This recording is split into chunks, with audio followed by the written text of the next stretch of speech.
Before we get into today's episode, I've created a short questionnaire that will help me get to know you better. Those that fill out the questionnaire will get entered into a draw to win an Amazon gift card. So there's a link in the description for the episode. Click it, fill out the questionnaire, and I look forward to hearing your feedback. Now for today's episode. This is the Michael Brian Show.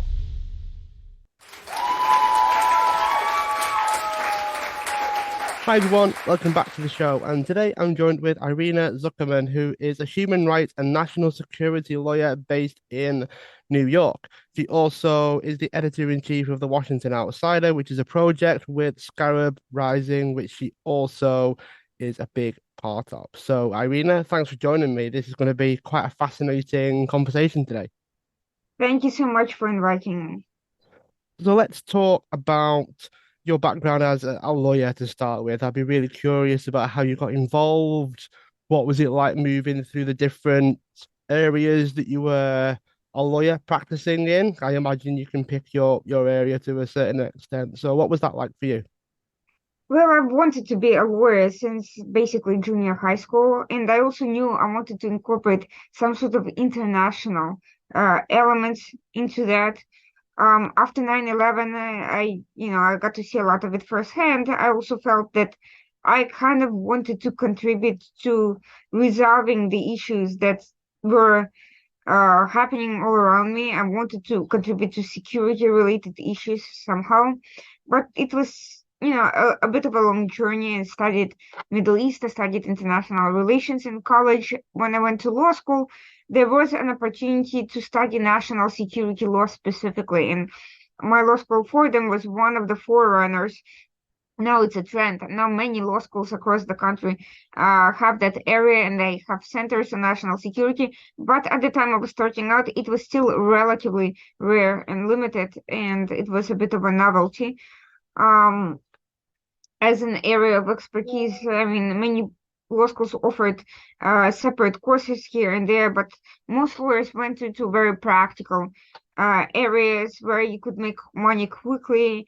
Some of the ones who would go into public service, basically criminal justice, studied more criminal law-oriented topics, but even those were limited to things that are relatively well known and broadly speaking, affects most of the population. So national security topics, counterterrorism, cybercrimes were still very niche at the time, even though counterterrorism cases were hitting the news every day. Uh, I became a part of the group of people who was very much invested in that. We started a chapter of National Security and Law Society. Uh, did a number of events with different speakers from the U.S. government, from various areas on the topic. The classes also brought in practitioners in various areas. It was all very, very interesting. But after graduation, I still needed to have to have a job, and you don't just go from graduating law school to becoming some senior counterterrorism advisor or anything like that. And it was also the middle of basically a financially fraught era. There was a financial crisis that started in 2008. I graduated in 2009 when major law firms were falling apart, and even local DA's offices were not hiring as many people as they used to. And to the extent they hired anybody, those were people deferred from law firms who were basically paying government institutions to hire the lawyers that they were supposed to pay. So I ended up having to start my own practice with no financial backing whatsoever and no practical experience to speak of. That was a very interesting experience, and I can't say that my early cases were particularly inspiring or scintillating. I was just taking whatever walked through the door to make money and to learn how to be a lawyer. But a few years into that, I had an opportunity to assist pro bono with a human rights case. And I discovered that this was an opportunity to be doing something meaningful in my free time. And I dedicated myself to the area. But as I navigated the area of assisting people who were mostly stationed abroad, these were not Americans, providing them with the immigration advice, providing them with other services. I found myself, first of all, branching out in operational areas far beyond the legal expertise, and also learning that human rights law and security issues are frequently intertwined in surprising ways, and that many people going into the area are not necessarily prepared for that. So there's a lot of mistakes done even by the most well-meaning individuals. And down the line, years later, I realized just how much corruption and mismanagement and outright manipulation there is in that particular area. You would think that when you're trying to help people, okay, you make, sometimes misinformed decisions, sometimes you make mistakes, but that most people going there are well intentioned and will still try to do their best. On the contrary, I found that the one area that, due to the shortage of resources, it's fraught with various agendas and political manipulation by parties who can invest and who are looking to get something out of it. So eventually, I actually transitioned more towards strictly security issues, bringing in my expertise from that field to actually uncover the very issues that I noted, because I realized that not only are clients not being well served by corrupt organizations and completely politicized entities, but they're also causing significant issues in other areas that you could never imagine by using their image and reputation as a cover for nefarious activity, for manipulation, and for outright fabrications. What I would love to get your opinion on is this balance between all of the resources and all of the priorities and all of the smoke and mirrors. And you said essentially manipulations where they say one thing, maybe do another thing. Balancing all of that can be so confusing. Like, unless you have the information at hand, which most people don't, you can't possibly make an informed judgment on the situation. So when you've got like climate, you've got financial crisis, you've got the food crisis that people seem everything's got the word crisis in it, is what I seem to be finding. And I wonder if that's part of it, where maybe it's not as bad as like you think of crisis and you think, oh God, here we go. And it probably isn't that bad. How do people make these informed decisions? How do they balance the whole thing? It seems like they're never actually going to get it right. There's always going to be some intended consequence or unintended, depending on the situation. How do people make these decisions? Well, making a sound decision and getting the correct information that is necessary to make sound decision depends on two factors. One is the individual's critical thinking skills, abilities, and whatever comes to them from their own experiences and professional or personal backgrounds. So this is something that can be taught, cultivated, both by individual choice and by institutions along the way, families, schools. The fact that it isn't a lot of the time is a major failing, but it can and should be addressed, and we've seen some countries attempting to address it. Um, so on the one hand, it's a mixture of these actual skills that help you parse through information and at the very least raise doubts and questions instead of accepting narratives. And a lot of the information sphere is not about providing facts for people to judge for themselves, but about providing narratives and selling agendas. It's marketing of particular interests that has replaced journalism, investigations, and information sharing, because that's how you make money today. Journalism is not being funded for providing the truth; it's being funded on the basis of public interest and engagement, and that leads to again this sort of manipulation. So in order to get through all of that, you need to have the skills to be able to see what you're being sold and by whom. So this basic lack of critical thinking skills in the public leads to manipulation, to polarization, to demagoguery by various parties, whether it's corporations trying to sell their products and gain competitive advantage through the information sphere, or governments trying to manipulate the narrative and meddling with the public opinion, or even the US government trying to substantiate its own policy to its own public, or various political candidates trying to maneuver their way into gaining public support, whether or not they actually deserve it. Um, so, so the problem is soft power institutions, which are institutions that provide avenues for information sphere, and they range from the media to education, public and private, and higher level education such as universities to lower level education such as schools, um, to think tanks and NGOs. All of these institutions are part of soft power, basically because it's the way for anyone, whether it's a government, a corporation funding them, or an organization, to project their power, to project their own ideas. All of these spheres have been turned to particular agendas.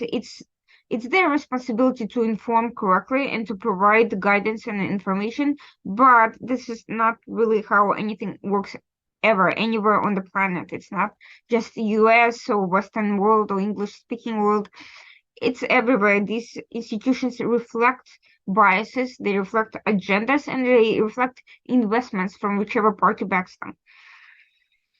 How do all people tend to actually process all of this? If you think about the idea that you get voted in, which Hmm. makes me think of it as a popularity contest, how many people can agree with you essentially, Hmm. mix that with the marketing side of things. Is this why a lot of politicians or people in power tend to say one thing before they get into office because it's what they need to say to get people to vote for them versus what they do when or if they get elected or voted in? My first thought at the time was, well, maybe they don't have all the answers when they're busy marketing themselves to get in, but when they get in the car, so to speak, under the engine, they see everything that's moving and they think, well, I can't actually do what I said I would do because now I have all the information. It's completely impractical to go ahead with that. You know, when people say, oh, we'll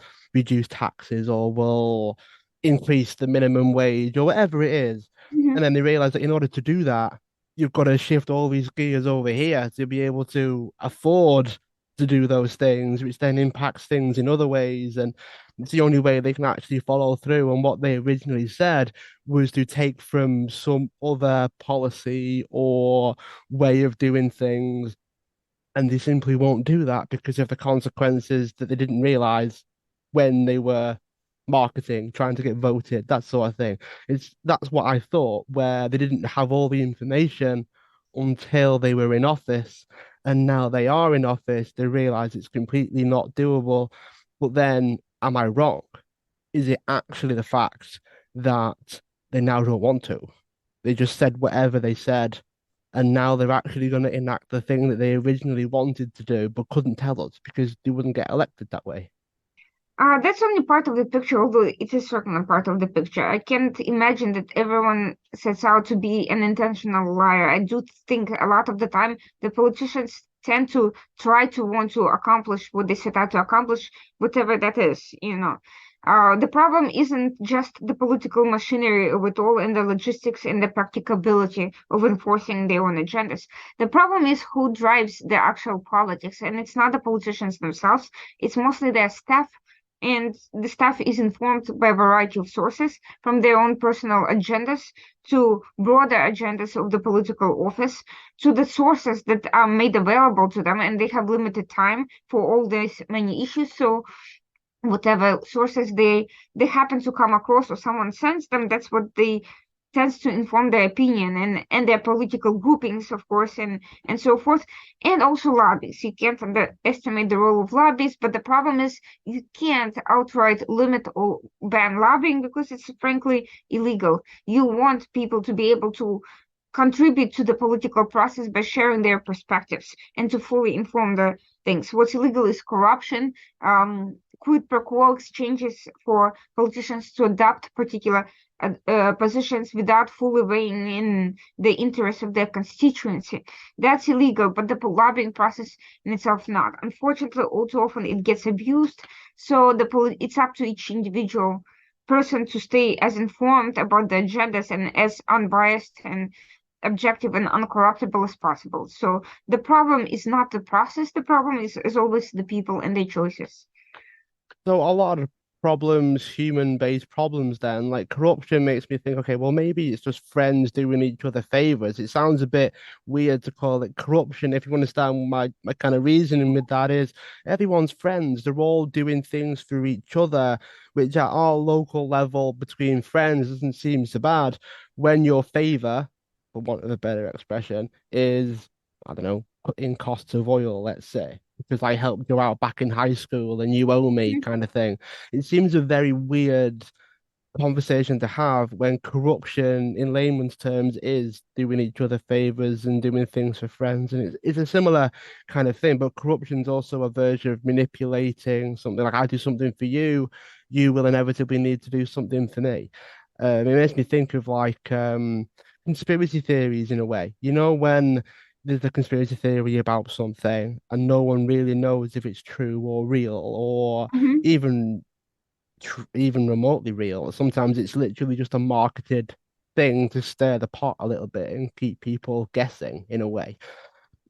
What is actually true then? How do people actually navigate this whole thing in a world where everything is simply well marketed, whether it's true or not?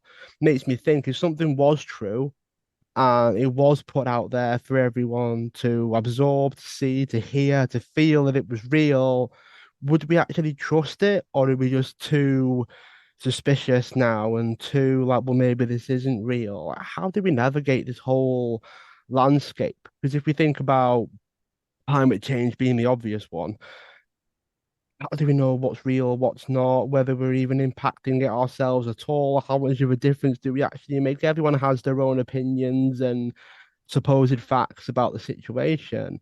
But if you're someone that wanted to actually get the facts of a situation, let's use climate change as an example, where do we actually go for that? Because you won't know what's right from wrong anymore. Well, here's the thing. Political compromise is an inevitable part of the process because when you have many people in the same room, or many interests in the same room, of course they're going to have to clash and figure out a way moving forward. It's not, as long as it's and everyone tries to get something out of it for their own constituents and their own interests, and that's fairly normal. What's not normal is when politicians outright sell favors, and when they have no spine to stand up to pressure whatsoever and don't get the job done that they were elected to do at all whatsoever. So if you want to judge a politician, look at whether and how often they're willing to adopt politically unpopular decisions, unpopular both with their colleagues, whether in a parliamentary body or local council or with their administration, and whether they're willing to push what they claim that they set out to do based on their best information available. Um, and also sometimes stand up to even constituents instead of just going along with whatever is in the media and whatever appears to be popular, because sometimes the public, does not have the best judgment or the full access to information, particularly on foreign policy and security issues.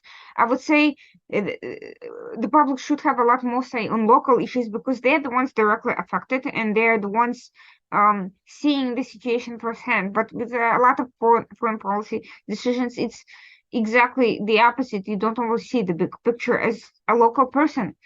It's so in that case, sometimes you have to see whether the government will just follow whatever is the local flavor of the month or and whatever makes them popular, and whether they're sometimes going to have to do the very hard job of persuading the public about their interests and providing facts and being transparent about their own decision making, and that's how you judge whether the person is being sincere, whether they're willing to learn from their mistakes, to not only apologize but to correct the course of action and say this is why I did this previously, additional information or past experience show that this is not the right way, I'll try to do better, and this is how I'm going to do better, and these are the steps I'm taking to make sure that it actually happens.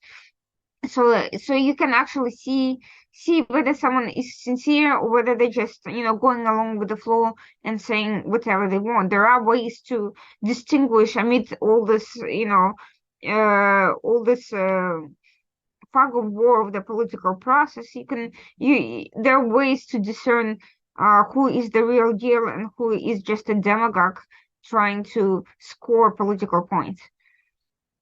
There's a part of me that was actually praying that there was some kind of secret special website somewhere where the public can go and go, ooh, let's look into climate change. And then it brings up all of the actual facts so that we can, because we can't process everything, but if there's something that we're particularly passionate about, there's like a Google of things that impact the planet. And you go in and you get facts and figures, and someone looks at it and goes, oh, so that's what's going on. That's the percentage that we are impacting climate change, or some like actual data on maybe the pandemic that we've had and things like that. And is there one, or can that even be manipulated slash changed? And you're basically just having to judge everything for yourself and hope that you're getting the right information if that's the case. Well, with respect to complex scientific or other issues, you always want to look at who funds the studies, because depending on who funds it, you can generally see the agenda behind it. And most people actually do not do that. They see the study produced by such and such university, and they assume that it makes it completely valid. So you have to weigh in different studies against who funds them, what their interests are, what they're actually specifically saying. Are they really saying that this source of energy is superior to this other source of energy? And if so, on what grounds? Is their only agenda zero emissions, carbon dioxide emissions? But should that be the only criteria for evaluating environmental impact? Should you be looking at maybe other types of emissions, for instance? Should you be balancing against other benefits? Should you be looking at the level of recovery for that type of emission? Because if it recovers within a few years, then it doesn't matter even if it's a lot as much, because nature has a faster way of dealing with it. Whereas if it takes a very long time to recovery, then it's likely to make lasting damage, and then you should be more concerned about it than if it isn't. But of course, that requires some, again, level of critical thinking, asking questions, and being dedicated enough to actually do your research. And that goes for literally any topic under the sun, because you always want to find out who benefits from a particular path, who, why would they say this and not that? That's how you look at this outright disinformation versus information that may be accurate to some extent, but serves a particular agenda, and therefore you have to be careful, not because it's a complete fabrication, but because it's not necessarily the full story, or it may be true under some circumstances and not others. And that's why, there are usually no simple answers. If somebody tells you, well, the way to protect the environment is to ban all emissions, you can be sure that this is that whoever is doing that is trying to sell you something. Because if you go to experts, they will tell you there are no easy answers, because you have to balance environmental impact and what you know, and the fact that the science is evolving and scientific research is evolving, and what we know about the process evolving with the economic impact, the fact that people simply, you can't burn everything all at once and expect not to have a revolution, for instance, and the security impact of the implication of choosing a particular type of energy. If you find there is no, for instance, ideal type of energy. All types of energies have their pros and cons, and you have to balance. And ideally, you have diverse sources, so you're not dependent on anything or anybody in particular. You don't want to be energy dependent on other countries, and you don't want to be dependent on one source of energy, then becomes unavailable for whatever reason, or is not sufficient to support your infrastructure. So, so you, unfortunately, every time if you hear exactly what seems emotional or appealing from either angle, it's usually not the full truth at best, and most likely you're being manipulated. Real answers to serious complex issues, foreign policy, security, domestic, environment, they're never simple, black and white, or, easily discernible. They require a lot of hard work, and they may be changing constantly. You can be constantly evaluating. You want to sanction some country, but you make sure you're able to enforce it. Slapping sanctions without being able to enforce it is not going to be the right course, and sanctions are a foreign policy tool. They're not a panacea to all ills. So you have to balance different tools that you have to be able to come up with the best foreign policy course of action to deal with the transgressor, for instance. So you have to think about what makes sense, whether you're actually able to enforce it, and show that you are dedicated to that course of action. Are you willing to course correct along the way and change tools depending on what you find out? If or are you just going to be driven by inertia and the easiest course of action and do whatever you've been doing, whether it works or not? That sounds like a pretty difficult choice.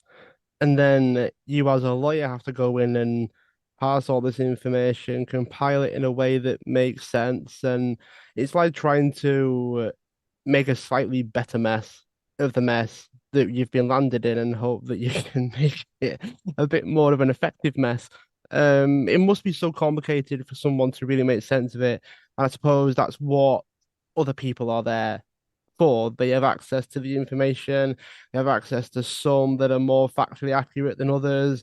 And all we can do is just hope that the person in the best possible position can make the best possible decision and choice. And all they can do is best with what they have. And Well, that's where I would actually interject and say that there are ways to evaluating who is actually best suited versus who is not, because you can look at the record of people making decision and see whether they know what they're talking about or not. They should be able to articulate even complicated matters to non-specialists in ways that are understandable and not merely dismiss the inquiries as, well, you don't know any better.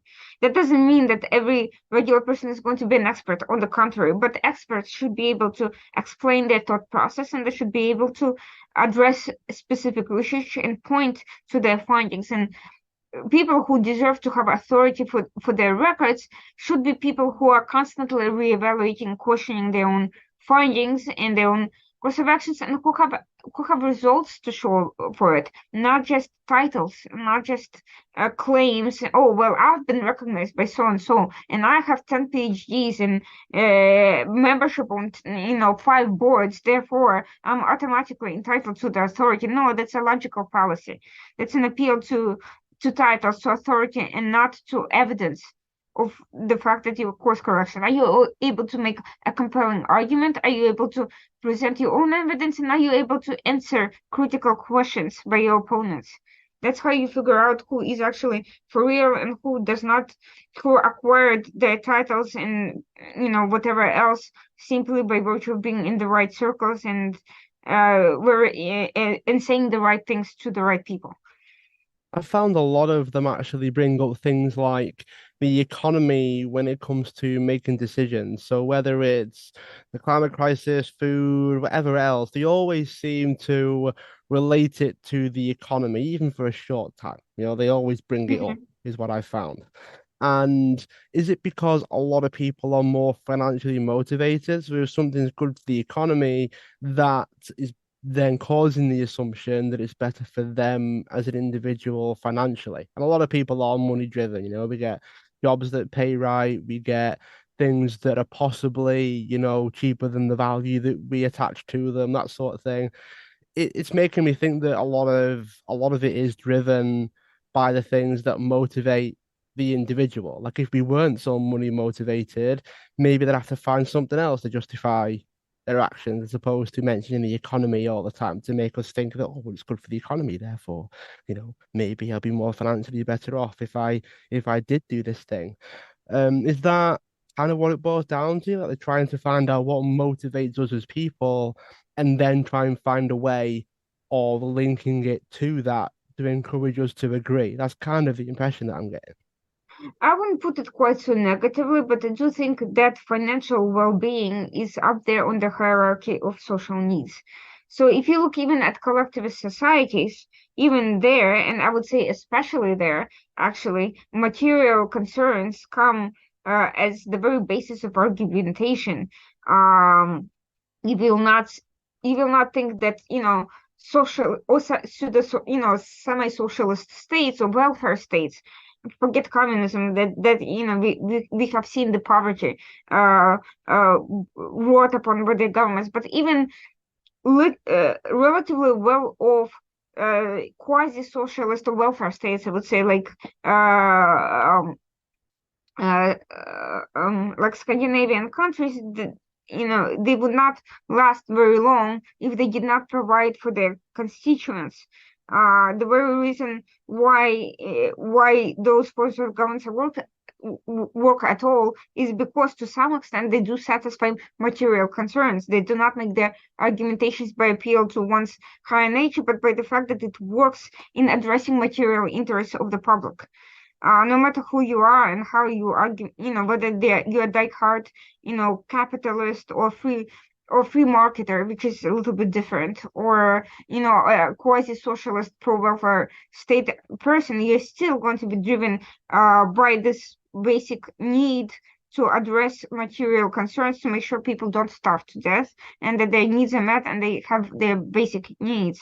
Anything above beyond that is people wanting to have a better life. Now, what they do with it afterwards? Do they use their power to improve society, which is in their interest? Because the better of society in general, the less likely you are to face a threat of some sort, crime, uh, you know, attacks by foreign, actors, some sort of a mass, upheaval or mass disaster. You're better prepared to meet them. It's in your best interest to invest into society and make sure that people's material needs are met and also their social other needs are met, because people who are well situated mentally as well as physically, who are satisfied, they create better societies. So there is a self-interest even in that, but it's not just but then there are people who are just greedy, who are short-term thinkers, who don't think far beyond their own immediate needs, so they're not actually driven by self-interest as by instincts and by short-term thinking. Self-interest means you want to live in a better society. You don't want your house to just be nice, because you still don't want to go outside and look at the wreckage around your one nice mansion. It's not going to be good for your property value. No, I think that that's something that's worth echoing a little because you can be so focused on your own health and well-being and financial security, prospering, all that sort of thing. But if everybody else around you is suffering, that's not going to make for a good walk locally. You go outside and everyone's probably hating you to a certain degree. And I think that that's a part of it is your own full life satisfaction and prospering overlaps into somebody else's. So you being in a financial and socially prospering place will inevitably impact somebody else. Might make them feel happier, less happy, whatever it is. Like the more you have, the more you can give in a way, and that may have some kind of impact. But I wonder what your thoughts are on things like. I mean, we can talk as big a topic as you like, but so far the thing that people seem to have a hard time with is getting along. I read it. Whether it's being dead polarizing on things like social media or politics or everything's like one idea, and if you disagree with it then you're this kind of person. And I feel like everyone is trying to just find a reason to disagree and not like somebody else, but equally you're trying to find things that people can relate to you on, things that people agree with you on, so then you can then build the relationship with it based on likes and dislikes and all those things. But I feel like since social media came along, it's been easier than ever to find people that are like us, find people that we agree with certain issues with, and then get along with in that kind of a way. But then you could step outside your house and none of those people are nearby. So you'll have like a virtual environment that's more fulfilling and more confirming than the offline one. And that can be quite difficult for people to navigate. I can't tell you how many times I've had to come across people that agree with me online, and then I go offline, and it's like no one's around that would agree with me on this particular topic. And I think that's what's causing a bit of a divide in a way as well. Like online and offline don't match, and they can't in a way because you just find like-minded people online, and you can all be in different parts of the world, and you never have to meet. And that's okay.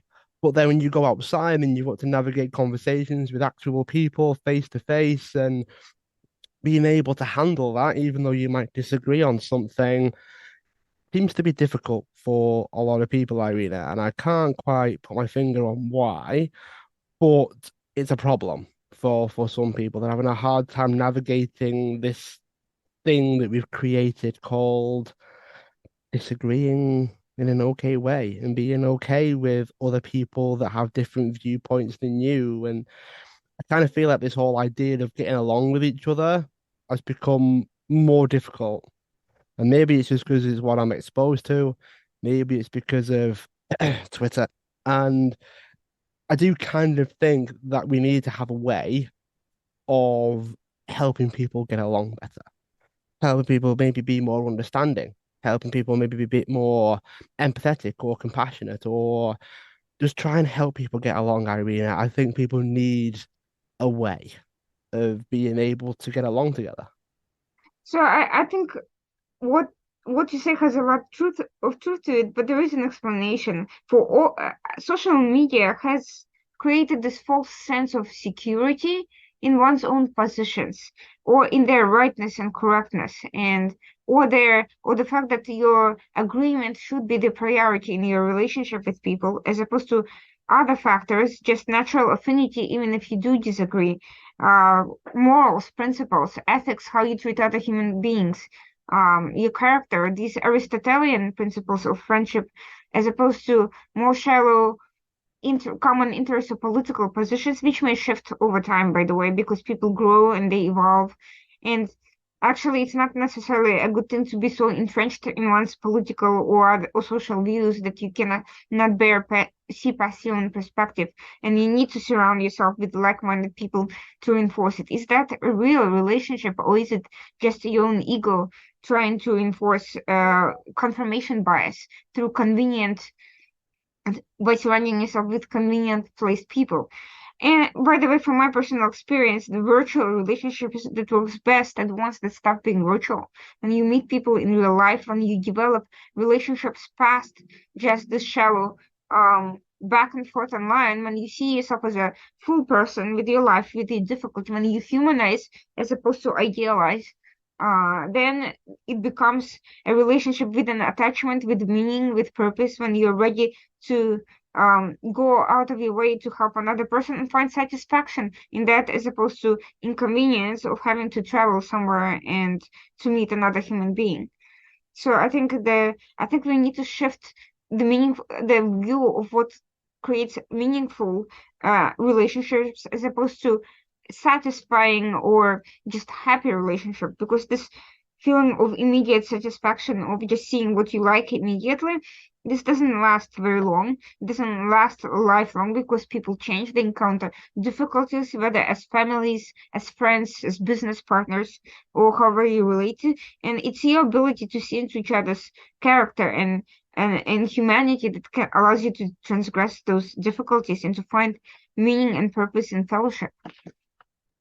Is there a way that we can actually encourage people to humanize people a little bit more? Is there anything that you can think of that will help people with that? Because I've started to do certain things online that has made a big difference.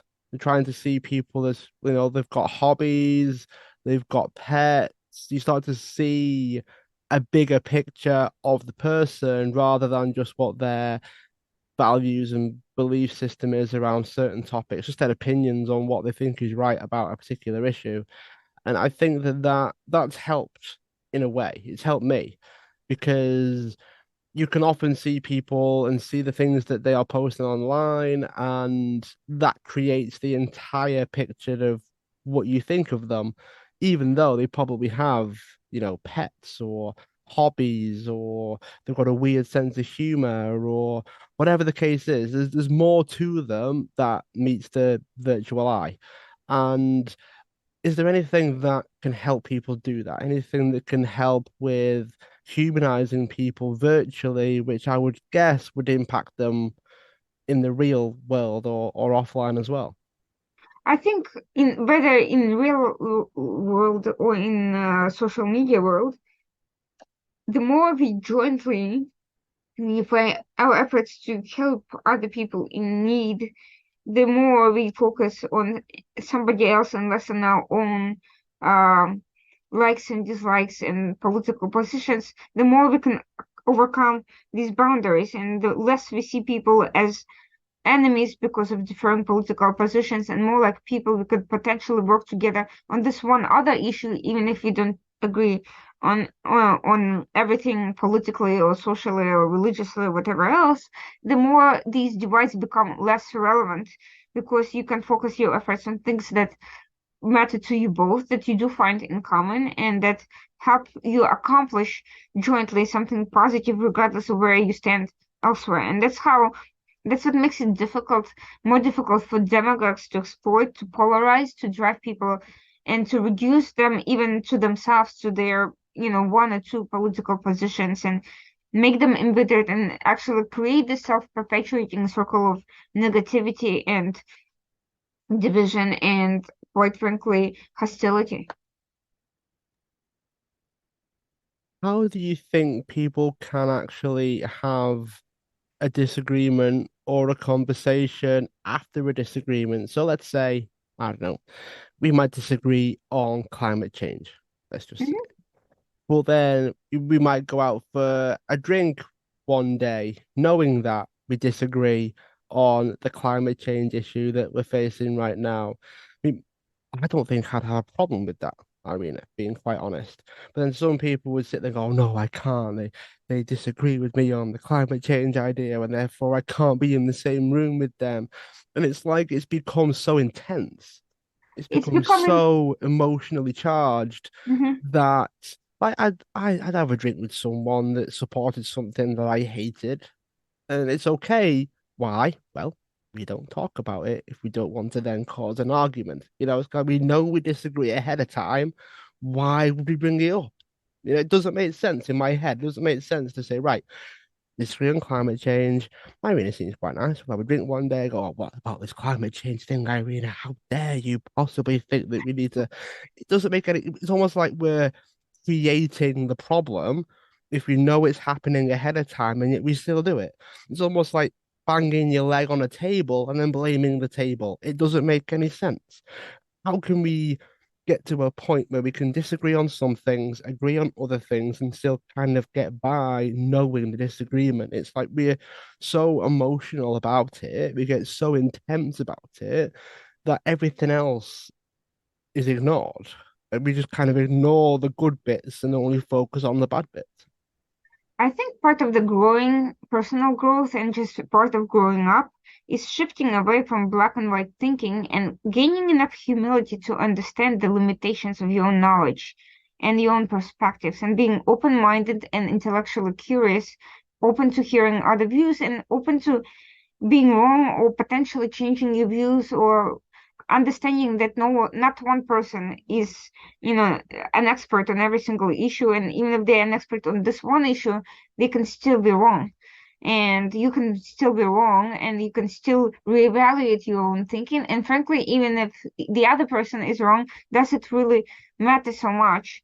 As long as they're trying in good faith to do something positive. If they're wrong, the future, the studies will show that they're wrong. And if you're wrong, you'll find out in due time, and you can always change your mind based on new information. In the meantime, you have room for discussion, for presentation of different facts, for explanation why you find your position important and compelling, but also listen to what else out there in the world may be important, compelling, interesting, enjoyable, and meaningful. You don't have to make it all about being right because in the end of the day, okay, you were right. What does it change? Unless the one and only decision maker pushing the red button somewhere. At the end of the day, it doesn't really make that much of a difference. You could argue your way into trying to shift someone's position because you will think it will get them to do an activity that's meaningful. But at the end of the day, you have to ask yourself, why does it matter so much what another person believes? Why not focus on your own actions and doing what's meaningful for you for that cause, and let other people enjoy what they find meaningful and important. And in the end, you will see if you put a very positive example and if you achieve results that are demonstrably good, that person may choose to follow your path regardless, just by seeing a positive example. You don't need to harangue and dehumanize people. That's not a good way of persuading anyone anyway. I actually picture dehumanizing, and my head actually goes to, when you mentioned the red button, I think that that's like the ultimate in dehumanizing. Like if you sort of think about doing something bad, doing it physically with your hands is so much harder to do than pressing a button on the other side of the world. You Hmm. can detach from it, you can dehumanize it. It doesn't really impact you in the same way. And there's a part of me that thinks that that's the way the world's gone. Everyone's got a button on the other end of the world. They can do what they want, say what they want, believe what they want, argue online, and nothing really happens to you. And I wonder if that's gone on for so long that people have started to almost ingrain it into a part of who they are. That you can say anything. And I mean, to be fair, recently with things like tweets causing people to lose their jobs, it's actually starting to make a shift. But way back when, you could say what you want and nothing would happen. Where now people are starting to lose their jobs over tweets and things like that. And it's becoming more important what you say and the things that you do and the actions that you take. And I'm kind of hoping it keeps going. I don't think people should lose their jobs over a tweet, but I do think that there should be consequences to your actions. And I'm actually quite glad that they're starting to impact people virtually as well, because otherwise you'd be able to shout about anything and nothing would happen to you. No matter how hurtful it would be, people would still just get away with it and nothing would happen, nothing would change. And I'm starting to see that shift a little bit. But I think there are still people out there that will say anything, do anything virtually because they don't think anything bad will come of it. And people are just starting to test it, I think. The amount of people that start saying, oh, such and such a social media account has been censoring me or whatever it is. And it makes me think, was it because you're like shouting about something that's ridiculous, or you've got an opinion that's been founded on a few weirdos get together in a dark room somewhere and form a club kind of opinion, and it doesn't help the situation when we live that way for so long. Like when it first started, it was a game. We'd have a laugh, we'd meet new people, we'd join blogs, we'd Hmm. just have fun with it. And now all of a sudden it's become this world changing, life changing industry. And some people are better at navigating it than others, I must say. But I think we get into a point where things have to change or we need to improve, as you said, the whole personal growth idea. People need to actually change as people to be able to navigate this in a healthier way, whether we all get along better, whether we make better decisions, whether we self-censor. And I've got a weird opinion on self-censoring because I've not really had to experience it all that much. Hmm. But I think that you can keep things to yourself if you want to. It should be a Hmm. choice. It shouldn't have to be called self-censoring. It should just be called deciding about what to and what not to share. I think everyone is allowed to do that, really. I don't think you should be forced to say whatever is on your mind all the time, because I think that can be quite dangerous as well. Oh, I agree completely, but I don't think we need to be. I think consequences don't shouldn't have to mean we live in a society driven by fear of saying the wrong thing. I think natural empathy and compassion for not hurting other people's feelings or explaining your position in a way that's fact-based rather than personal, that should be uh the starting point for conversations, but it shouldn't really be a knee-jerk reaction. Oh, well, what if I say something and I get fired or get blocked? That is not a good internal motivator, maybe for some people, but that's not a good way to have a mature society that can discuss serious issues Yeah. in an Mm. open and transparent way, because then all we do is create a censorious surveillance state or self-surveillance state where people are not acting out of compassion, not out of meaningful, they're not sincere in what they're doing, and eventually they stop talking about anything meaningful at all for fear of something. Actually, a lot of this consequence has led exactly to that result. People have not become more compassionate as a result of greater exercise, they just become more angry, and they project their anger on third parties, on social media platforms, on people reporting their comments, on jobs being excessively snoopy about things that outside their things. They don't necessarily, it hasn't caused them to become more self-reflective. It hasn't changed or improved behavior. um uh, but social media with the algorithms driving the most controversial form of discourse, that is part of the problem, because it does validate and it does reward more extreme behavior, and it rewards driving people to controversy rather than highlighting serious and thoughtful debates and discussions. So that is part of a technical issue that needs to be corrected by the platforms. But the people themselves, I think yes, people should not become so self-centered that they lack compassion for anyone with different views than themselves. That's part of the problem, part of the technical nature, but I don't think greater level of consequence or punishment will necessarily change that. I just don't think that sort of deterrence works very well for adults. And and if it does, it means that they're not fully, that's the only thing that does. It means they're not fully mature adults, and we're dealing with an emotionally stunted society that, gets off on being offended as opposed to thinking and arguing. I think we need to uh, bring back the idea of healthy, regulated debating, like debate societies with the rules and logic, and train people how to do that and make that part of the norm and part of the culture, and change the culture through positive incentives and reward a logical approach and an informed approach and a thoughtful approach.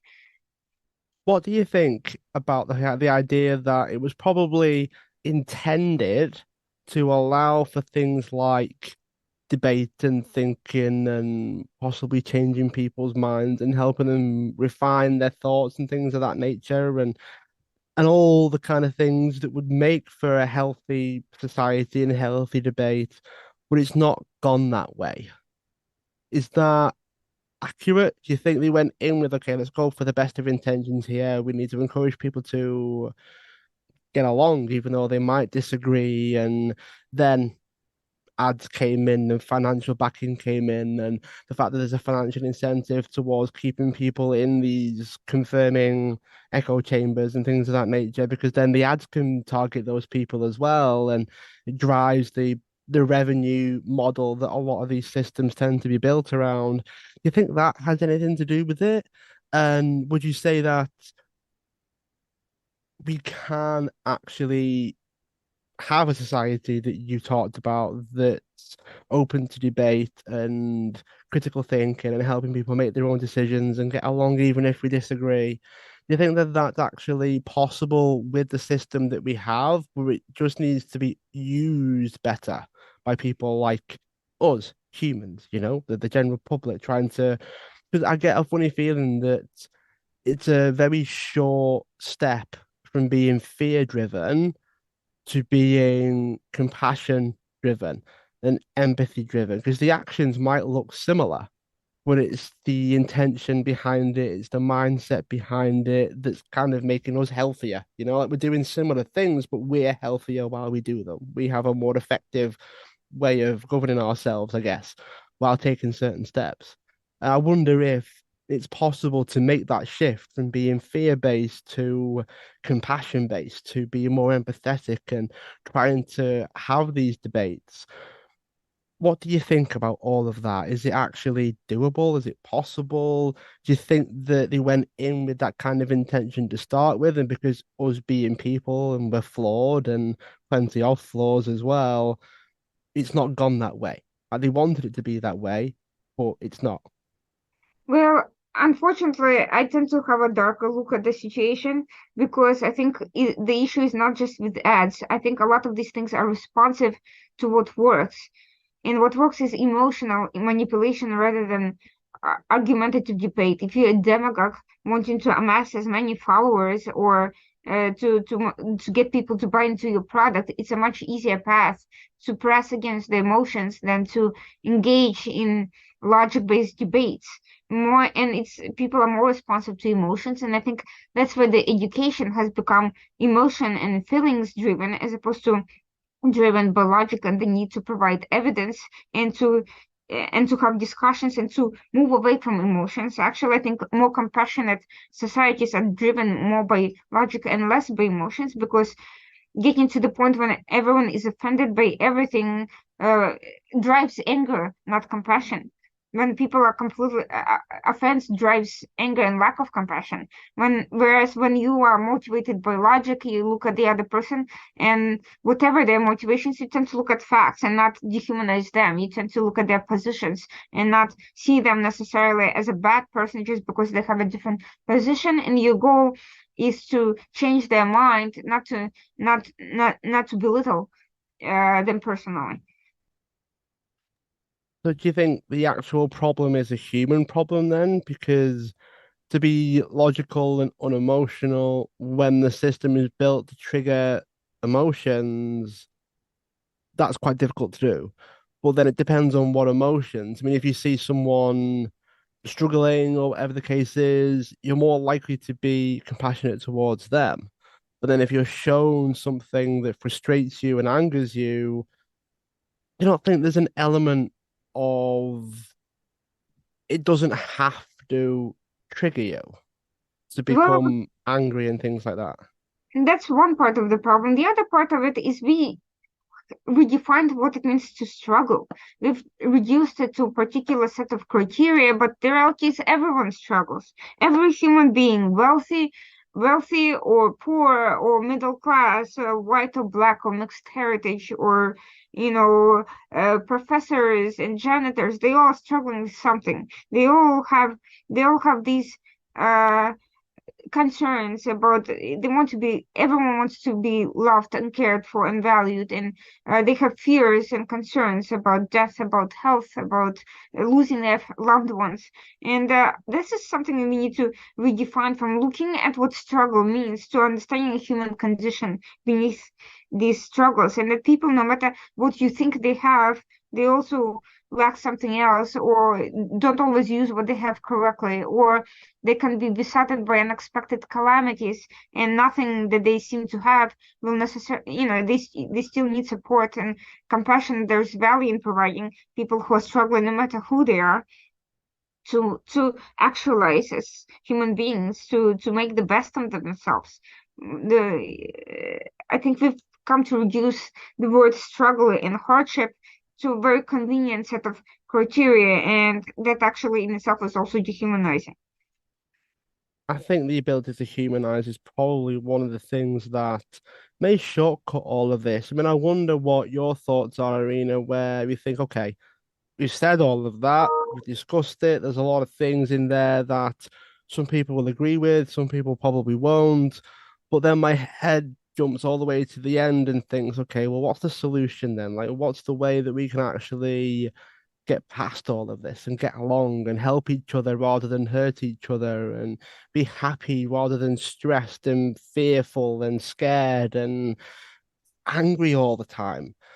What would you say was a practical solution to all this? I mean, my head actually goes to get rid of all social media and move on, probably have a life outside of it.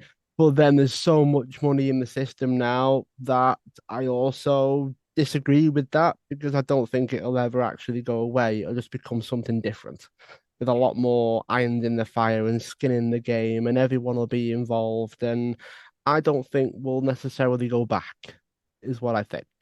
And I wonder if there's a way we can actually move forward with a healthier outlook and feel better about ourselves while doing it. Well, I think we cannot control what happens to larger systems, but as with anything, think globally, act locally. You want to change, start with yourself, with your own attitude and how you use the social media. Don't let other people manipulate you.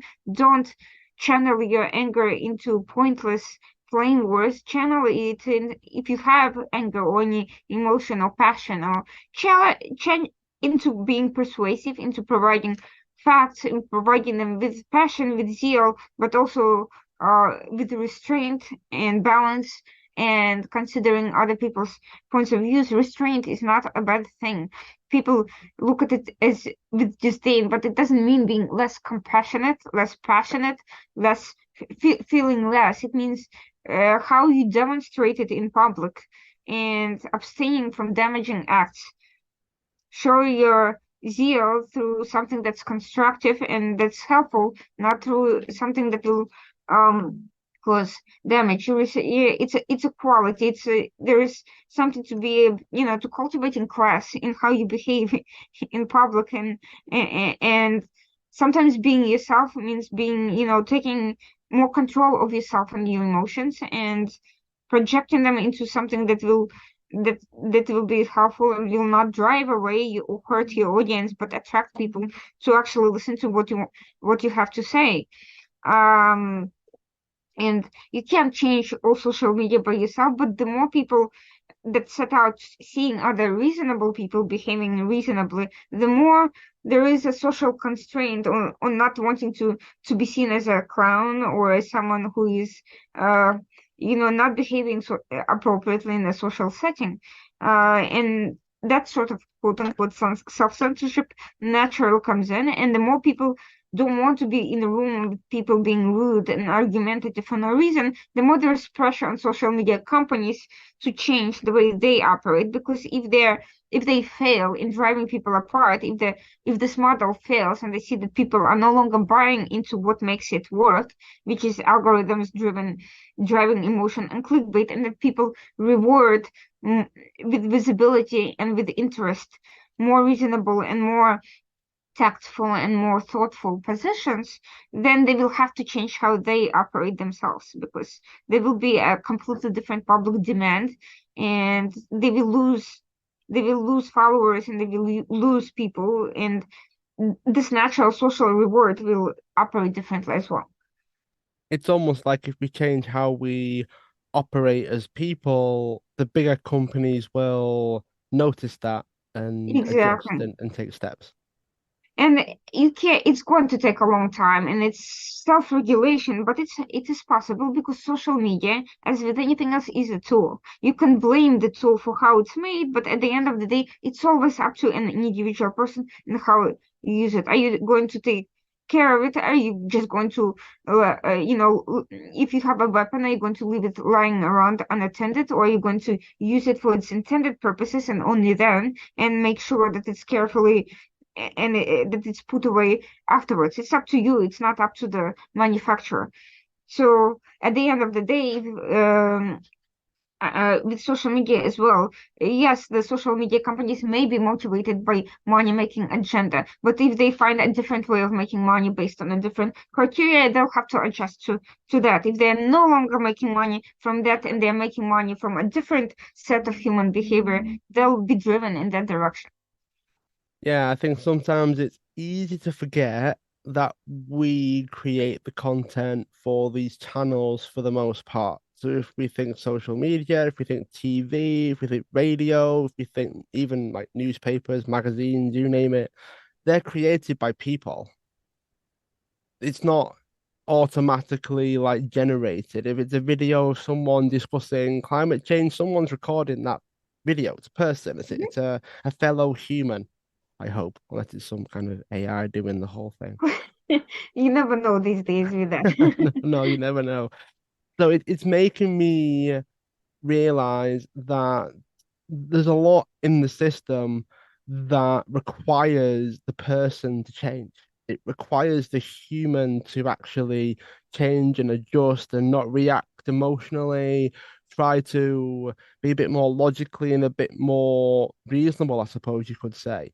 And I think I mentioned it before about things becoming very intense. And I wonder if it's about trying to dial that intensity down. Now, it doesn't do well for ads, it doesn't do well for Politicians. revenue, followers, attention. But I mean, for the most part, we need to be able to sacrifice something for something better. And I think that that's a part of it in my mind is look, you don't have to have millions of followers by being angry all the time, or millions of followers by being emotional, frustrated, airing out your grievances, or whatever the case is. I think there's a difference between that and then still getting the attention that you deserve and all the rest of it by being reasonable and being factual and being accurate and being entertaining in a way and just trying not to bend to the will of these bigger organizations and things of that nature. You know, when you just sort of think we need to be a bit more human rather than And trying to be a humorous. bit more. I don't know. I don't. It's almost like we're becoming the content that we're consuming. Like they're all intense. That's all polarizing. That's all this, that, and the Mhm. other thing. And then it bleeds over into our own personality and our own character because it's the only thing that we're consuming over and over and over and over again. And I don't blame people for it. It's the world that we've created. I don't blame the individual person for it. I blame everything together in this mush that we call life. And it's like the consequences of that are becoming noticeable now. Like at first, it was just kind of bubbling up, but since things like the pandemic and everyone's apparently now equally valid in their opinions, which is a frightening concept. I'd rather I'd rather get a scientist's opinion than, But David or then Mary down the ask shop. yourself about the studies as well, and whether science is always correct, and whether science is always, science evolves also. Scientists can be wrong, and they should be able to admit that they are wrong, or that or you end up like that's Alzheimer's study where people were invested in the wrong thing for 20 years and now have to start all over again. So there should be humility in every process. There should be open-mindedness, and there should be, as I said, validation for real expertise, for results, for the approach, for the attitude, and for the willingness to show your work, and not just for basically, utilizing title as a way to shut down any debate or discussion. I think this is what actually drives people to anti-scientific and further polarizing and anti-expertise based attitudes when they feel like the field itself has become manipulated, polluted, not to further truth, but to end debate and discussion and to create fake consensus on issues that cannot ever, nor should they have full consensus. There should be a constant argumentation and show valid process and facts and constant requirement to demonstrate. That's by nature of whether it's science or political, some sort of political position. There should be transparency, there should be inquiry, there should be intellectual process. And I think the more you dismiss, the more it backfires because then people become easily manipulated by conspiracy theories, and because they still seek answers, they still seek truth, they still seek some sort of fulfillment, and they have an intellectual need to get those answers from somewhere. And if they feel dismissed, then they will go to the sources that give them what they think they want. I completely agree with that, and I think we need a bit more humanity. I think we need to be much more understanding and compassionate and just try not to just take everything at face value as well. I've started to realize that you never know absolutely everything about a person, a situation, an organization, a company. It's almost like looking at life through a keyhole in a way, and you only see so much, you only know so much, and you've got to be open to the idea of that in a way. Like it's crazy how accepting you become when you realize you're looking at life through a keyhole and you're not going to know everything, see anything, do anything all the time. You don't know the whole story. You don't know all of anything. But I think this is also a beautiful part of being a human being because you may not have the full answer to any puzzle. You can only have a piece, but other people do. And by collaborating, by reaching out, by asking questions, you can get more answers. You may not always want to or need to. You have to limit and choose what you're interested about. You know, you cannot be an expert on every issue. But if there are some things that arouse your interest at any particular point of time, there are ways of moving forward and investigating and becoming more involved. And it's a good thing because, there's always openness to change and become pursuing unexpected directions. And you don't know how to affect your life and maybe open your mind to opportunities that you never would have thought otherwise. Yeah, I completely echo that. I completely agree. And I think that the more of this that we have, that'll hopefully lead to the consequences that we want. It'll lead to the impact that we want, the effect that it has on people. And I hope we all find a way of getting along. I mean, I really do. I think it's possible. I think that it's doable, but I think it takes a lot of work. And I think that those that are able to do it, I think they'll feel the benefit, definitely. I think they'll feel better about themselves and others, and hopefully a bit more optimistic about their own situation so they don't feel so compelled to shout at others, for want of a better expression. I think we need to find a way of being happier. And you know what?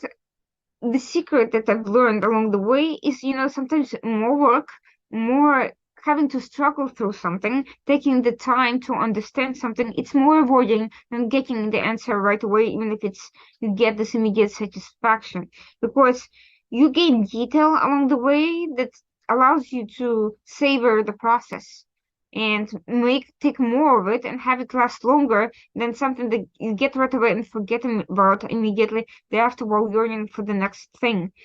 You get to enjoy the process, you get to explore other opportunities, and you know what? More work ultimately means the result is also more rewarding.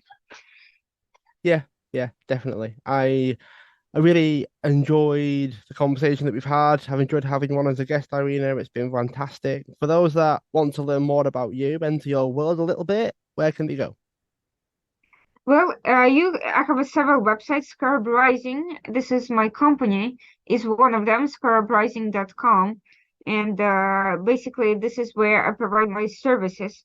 The Washington Outsider is where just Washington Outsider .com, one word.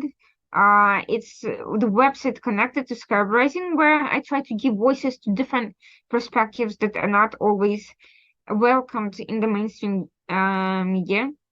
I also have a YouTube channel for the Washington Outsider. I do a podcast focused on global and national issues called the Washington Outsider Report.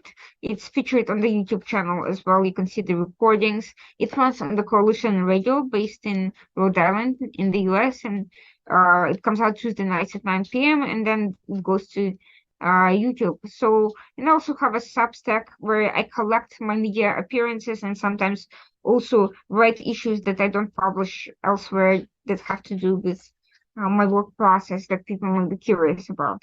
Thanks so much for being a guest on the show. Those that are listening, feel free to subscribe, share the show, tell others, and also leave a review wherever you are listening into your podcasts. Irina, thanks so much for joining me, and I look forward to keeping in touch. Thank you. Thank you so much. If you want to join a group of like-minded people that are all out to achieve their goals, their dreams, their aspirations, and they get the help and support from me and the other members, then my inner circle is for you. There's a link in the description for this episode to get 2 months free of the inner circle. So you set your membership up, you get 2 months free access. Hopefully I'll see you there, and I look forward to helping you on your journey of achieving the life that you want.